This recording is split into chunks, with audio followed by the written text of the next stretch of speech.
박위거든요. 네. 저는 제 나름대로 기적의 삶을 경험하고 있다고 생각을 하는데, 그래서 위 플러스 미라클이라는 의미대로 합성을 해서 네. 우리 모두에게 기적이라는 그런 단어를 만든 그런 채널입니다. You got me unsteady.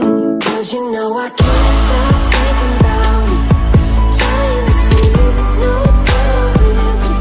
I'm running my mind over time. I stay up hard as the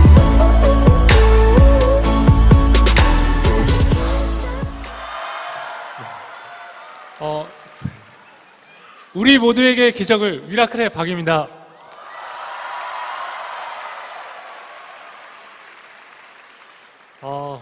이런 귀중한 시간에 너무나도 부족한 저에게 제가 만난 하나님에 대해서 여러분과 나눌 수 있는 기회를 주셔서 진심으로 감사합니다.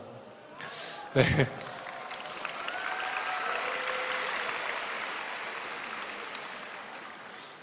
지금으로부터 약 8년 전 이야기입니다. 제가 취업할 때쯤 지금처럼 굉장히 취업난이 심했습니다. 제가 대학교 때 학점도 정말 안 좋아서 이 취업 스트레스를 엄청나게 받고 있었어요. 그러던 중에 우연히 외국계 패션 기업에 제가 인턴 사원으로 들어가게 되었습니다. 저는 당시에 학교에서 전공학점 18학점 나왔고 인턴 사원 월급도 받고 경력도 쌓게 되었어요. 6개월 정도 후에는요, 심지어 저에게 정직원 제안도 주셨습니다. 네, 그렇게 저는 운 좋게 덜컥 취업을 하게 되었어요. 솔직히 기분이 정말 좋았습니다. 저는요, 제 인생이 마치 템리바퀴가 맞물리듯 완전히 풀렸다고 생각을 했죠. 저는 주중에 회사를 다니면서 열심히 일한 저에게 바로 보상을 주었습니다. 바로 세상적인 쾌락으로 보상을 주었어요. 저는 주말마다 술을 마시고 클럽을 다녔습니다. 다들 조용하시네요. 네, 솔직히 그 당시에는요, 정말 재밌었어요. 한 번은 제가 토요일 날에 술을 많이 마시고 주일날 교회를 가서 이렇게 기도한 적이 있습니다.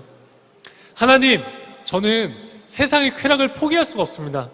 하나님, 저는 교회 반, 세상 반, 회색 크리스찬으로 살겠습니다. 하나님, 그러다가요, 제가 죽을 때쯤 됐을 때 그때 완전히 하나님께 돌아갈게요. 여러분, 이게 농담이 아니고요, 제가 진짜 육성으로 그렇게 기도를 했었어요. 제가 정직원 전환이 되는 시점에 친구들과 축하 파티를 열게 되었습니다. 그날 제가 술을 마시고요, 필름이 끊기게 되었어요. 그리고 제가 다시 눈을 떴을 때는요, 병원이었습니다. 하얀 천장이 보였어요. 병실이었는데요, 제가 직감적으로 알았습니다. 중환자실이라는 것을요. 저는 이 사진처럼 병원의 온갖 장치들이 제 몸을 둘러싸고 있었어요.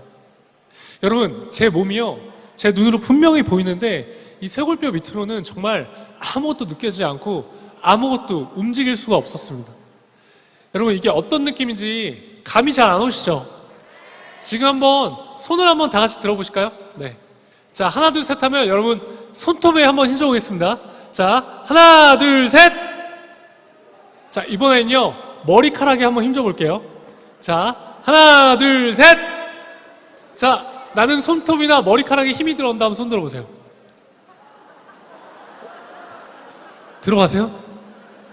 여러분, 안 들어가시죠? 여러분, 이런 느낌입니다. 분명히 내 몸의 일부분인데 내가 아무리 힘을 주려고 해도 힘이 들어가지 않고요, 아무것도 느껴지지 않는 거예요. 그런데 저는 내가 수술을 하고 마취를 했는데 아직 마취가 풀리지 않았구나 정도로 생각했습니다. 나중에 제 목을 수술하시는 의사 선생님이 회진을 돌다가 제게 오셔서 이렇게 말씀하셨어요. 당신은 앞으로 전신마비로 살아야 할 것이고 영원히 걸을 수 없을 겁니다. 손가락도 절대 움직이지 못할 거예요. 와, 여러분, 저는요, 하루아침에 전신마비 환자가 되었습니다. 알고 보니까 저는 술에 취해서 어떤 건물과 건물 사이로 추락해서요, 목이 완전히 부러져서 척수신경이 완전히 끊겼던 것이었습니다. 그런데 저는 전혀 기억이 나지 않았어요. 전신마비 되니까요, 제가 할 수 있는 것은 아무것도 없었습니다.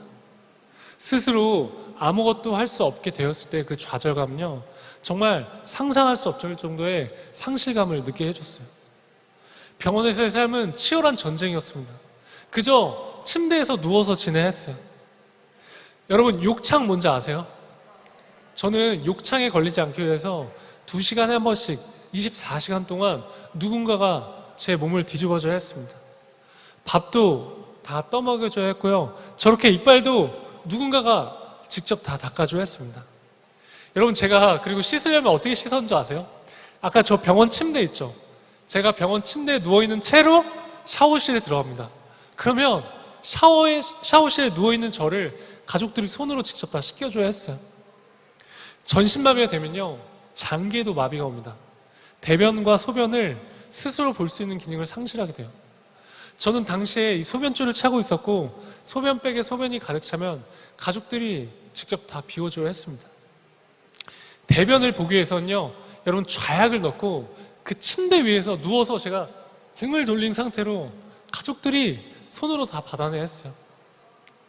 제가 당시에 서울에 있는 신촌 세브란스 재활병원에 입원해 있었는데요. 저는 이 전쟁 같았던 하루의 재활을 마무리하면 저녁에 항상 이 조그마한 기도실에 갔습니다. 왜냐하면 저는 예전에 저로 돌아가고 싶었어요. 예전에 건강하게 걷고 뛰던 제 모습으로 돌아가고 싶은 마음이 너무나 간절했습니다. 그래서 제가 평생 잘 읽지도 않던 성경책을 읽기 시작하고 매일 저녁 기도했어요. 물론 제 자신만을 위해서 기도했습니다. 하나님, 저 제발 일으켜주세요. 저 일으켜주면 저 진짜 뭐든지 하겠습니다. 그런데 어느 날 제가 기도를 하는데 저희 병원에 다른 병실에 있는 환자들이 막 떠오르기 시작했습니다. 제가 갑자기 그들을 위해서 눈물 흘리면서 기도를 하게 되었어요. 그런데 여러분, 저는 이렇게 딱 봐도 결코 남을 위해 기도할 만큼 마음밭이 넓거나 믿음이 좋은 사람이 전혀 아닙니다. 그 당시에 그 눈물의 기도는요, 하나님이 주시는 긍휼의 마음이었어요. 저는 그 재활병원에서는 상대적으로 경중 환자였습니다. 그 재활병원에는 저보다 심각한 상태에 계신 분들이 너무나 많았어요. 특히 뇌가 손상되신 분들이 많았죠. 하루는 다른 병실에 한 고등학생 남자의 어머님이요, 전신마비가 돼서 병실에 누워있는 제게 오시더니 이렇게 말씀하셨어요. 우리 아들이 위 너만큼만 됐으면 좋겠다. 여러분, 상상이 되세요? 저는 그때 이렇게 생각했어요. 아니, 어떻게 전신마비가 된 나한테 와서 이런 말을 하실 수가 있지? 그 어머님의 아들은 고등학생이었고, 여러분, 펜싱 국가대표 상비군이었는데요, 교통사고로 뇌가 손상이 돼서 대화가 불가능하고 밥도 먹을 수 없고 회복을 기대하기가 너무나 어려운 상황이었습니다. 저는 그 말을 들었을 때 너무 마음이 아팠지만 겉으로 울 수가 없었어요. 제가 입원해 있던 곳에 대부분의 환자들이 이런 어려운 상황 가운데 놓여져 있었습니다. 그렇게 아까 그 기도실에서 제가 막 1시간 정도 울면서 기도했어요. 그리고 그때 하나님이 제게 마음으로 강력하게 말씀하시는 것 같았습니다. 위야, 너는 반드시 회복될 것인데 너는 앞으로 너와 비슷하게 아픈 사람들, 또 세상에 정신적으로 고통받고 있는 사람들 가서 반드시 희망이 되는 사람이 되는다. 그런데 저는 그 당시만 해도요, 이렇게 혼자서 휠체어를 밀 수조차 없는 상황이었어요. 그래서 저는 제가 구체적으로 어떻게 사람들한테 희망을 줄 수 있을지는 전혀 알지 못했고 감이 오지 않았습니다. 퇴원을 하고도 저의 모든 생활은 가족한테 의지할 수밖에 없었어요.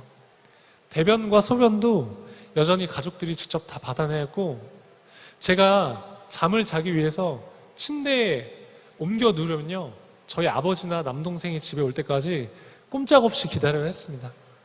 저는 그때 이렇게 생각했어요. 내 인생은 그 누구도 나를 대신해서 살아줄 수 있지 않기 때문에 내가 반드시 독립적으로 생활할 수 있을 때까지 재활을 해야겠다. 저는 살기 위해 죽을 힘을 다해 재활을 하기 시작했습니다.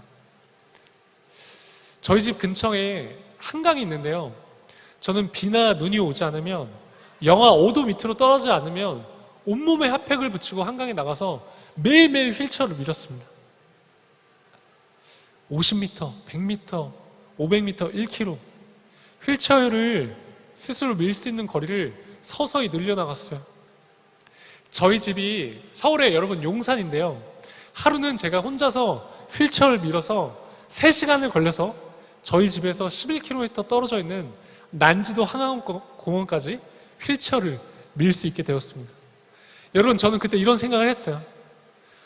내가 우리 집에서 11km 떨어진 곳에 혼자 놓여지더라도 이제 혼자서 집은 갈 수 있겠구나. 비록 재활이 되는 속도는 많이 더디었지만 조금씩 몸이 좋아졌어요. 그렇게 피나는 노력 끝에 저는 거의 모든 생활을 혼자서 독립적으로 할 수 있게 되었습니다. 여러분, 독립적으로 제가 스스로 어딘가에 갈 수 있다는 것이 얼마나 감사한지 모릅니다. 저는 나름대로 신앙생활도 열심히 하고 운동도 열심히 하고 재활도 잘 되어가고 있었어요. 그런데 어느 날 저한테 한 가지 의문점이 생겼습니다. 저는 제 자유의지를 가지고 술을 마셔서 다쳤기 때문에 한 번도 하나님에 대해서 원망한 적 없었어요. 그런데 제가 전신마비에 대해서 이 휠체어를 타고 이 세상을 살아가 보니까요, 세상에 태어날 때부터 자기 의지와 상관없이 장애가 있거나 정말 수많은 요인들로 인해서 고통받고 있는 사람들이 제 눈에 너무 많이 보였습니다. 교회에서는 공평하신 하나님이라고 말했는데 제가 바라보는 이 세상은요, 너무나 불공평해 보였어요. 그래서 저는 하나님께 따졌습니다.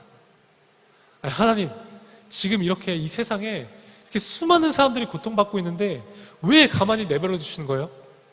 공평하신 하나님이라면서요. 하나님, 저는 하나님이 전혀 이해가 되지 않습니다. 만약에 하나님이 진짜 살아계신다면 적어도 그들을 위해서 하나님이 직접 가셔서 도와주시는 거 아니에요? 한번 대답해 보세요. 그리고는 제가 하나님께 따졌던 것을 잊어버렸어요. 그리고 약 3일 정도가 지나고 제가 화장실에 있었는데요. 여러분, 보통 화장실에서는 하나님 생각 잘 안 하시잖아요. 여기 많이 하세요? 여러분, 이거 진짜 리얼이에요. 실제 상황입니다. 제가 화장실에 있는데 갑자기 하나님이 제 마음 가운데 강력하게 말씀하시는 것 같았어요. 위야, 너가 가서 직접 사랑하면 되잖아. 와, 여러분, 저는 화장실에서 충격이었습니다. 도저히 반문할 수가 없었어요. 저는 하나님은 절대로 제 질문에 제가 이해할 수 있는 대답을 하실 수 없을 거라고 확신했었거든요.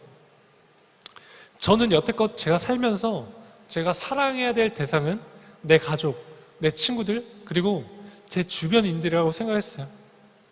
그런데 하나님은요, 제가 생각하는 그 사회적 약자들, 그 고통받고 있는 사람들, 위야, 너가 직접 가서 사랑하라는 것이었어요. 그러면서 하나님은 제게 사랑의 원리를 깨닫게 해주셨습니다. 여러분, 사실 우리는 지금 이 돈이면 거의 모든 것이 되는 자본주의 사회에서 살고 있죠. 그런데 여러분, 사랑은요, 이 돈이 없어도 줄 수 있습니다. 자, 보세요. 지금 다리를 쓸 수 없고 손가락도 완전하지 않은 저도 만약에 당신을 사랑하기로 마음만 먹으면 사랑할 수 있습니다. 우리가요, 사랑하기로 마음만 먹으면 사랑할 수 있더라고요. 저는 그게 너무 충격이었어요. 사랑은 세상의 가치가 수반되지 않더라고요. 그게 바로 하나님의 사랑이었습니다.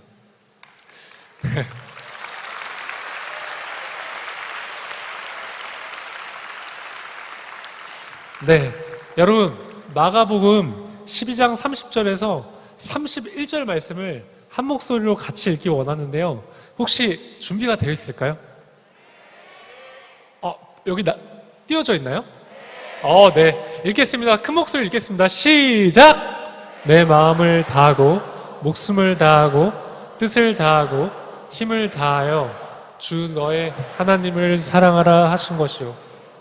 둘째는 이것이니 내 이웃을 내 자신과 같이 사랑하라 하신 것이라. 이보다 더 큰 계명은 없느니라. 아멘!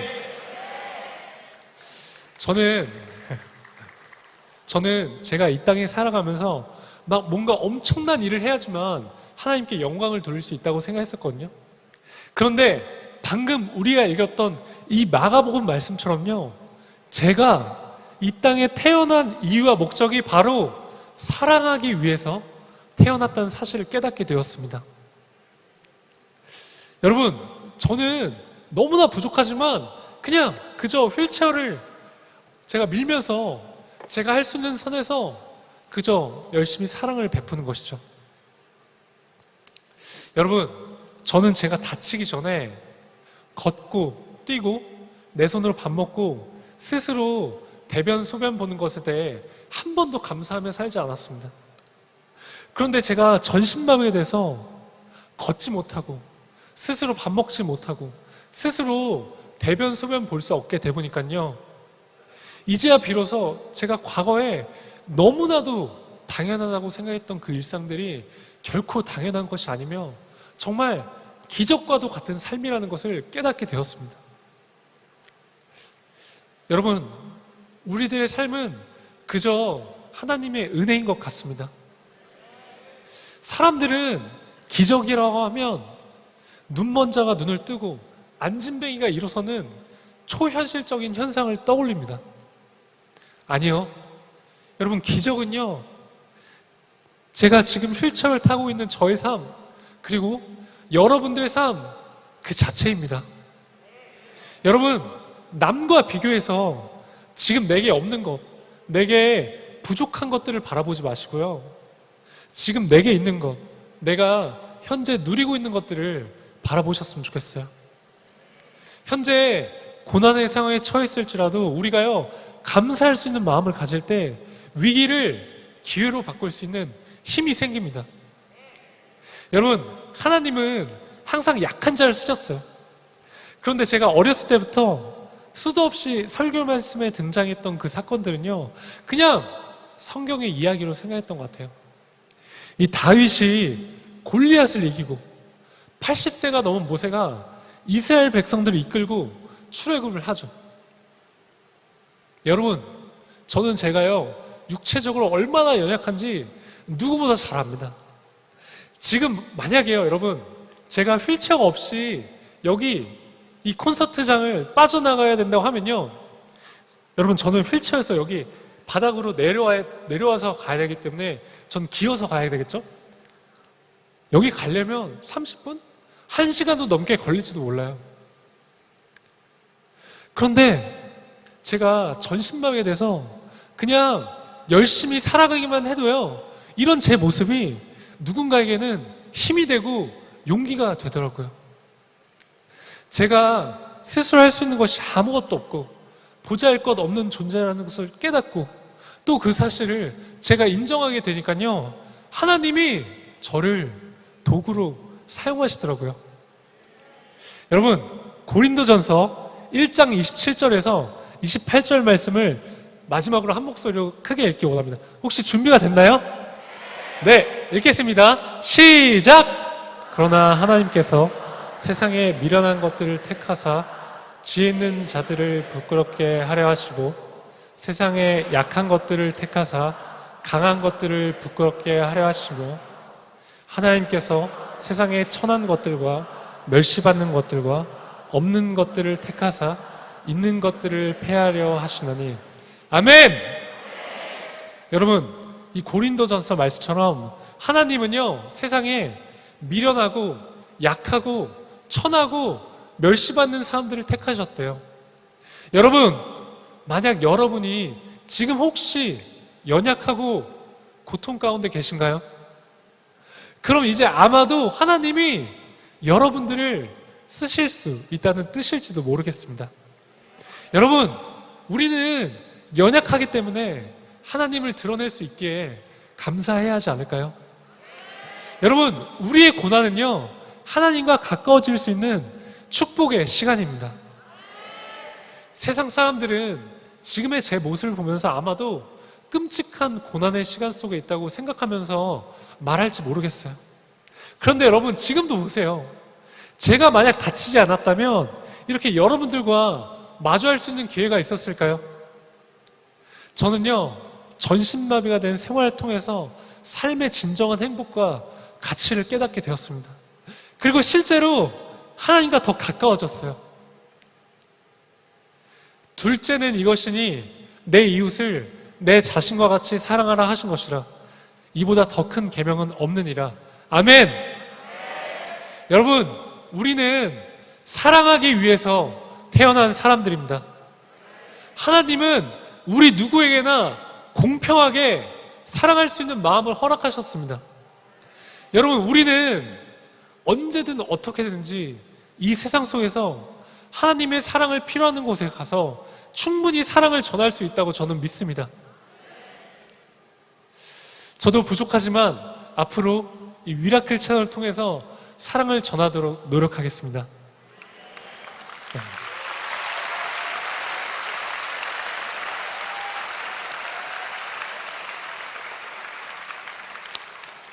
여러분, 우리 모두가 세상의 가치와 기준에 얽매이지 않고 이 고난 속에서도 하나님을 신뢰하며 감사할 수 있기를 축복합니다. 여러분, 사랑합니다. 항상 힘내시죠. 할렐루야!